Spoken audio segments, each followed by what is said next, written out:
In this video, we'll talk about a platform name that is LinkedIn and how to connect your LinkedIn to your Google Tag Manager. Okay, and why it is useful for connection of LinkedIn and Google Tag Manager to get the good insights via tracking code. Okay, so we'll directly jump to LinkedIn. You have to go to work. Okay, and you have to go to advertise. You got advertise option over here only now.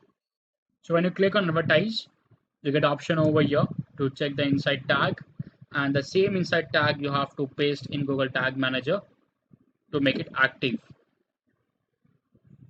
So I'm gonna show you the same thing. So I'll be choosing an account over here, let's say, and I'll go to campaigns. Once you go to campaigns, account as such, and you get to see an option over here of inside tag. So this inside tag is responsible for the tracking purpose, and you're gonna paste the same code in Google Tag Manager, and then you're gonna make it active. Okay. So maybe in the next video, I'm gonna explain you how to paste this code and in Tag Manager and how to track the things actually.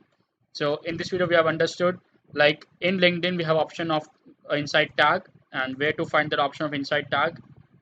Okay, and why it is useful. So for tracking purpose, for remarketing purpose, you can use it for conversion tracking. Okay, so this is the, let's say, scenario of your tag manager and in between LinkedIn.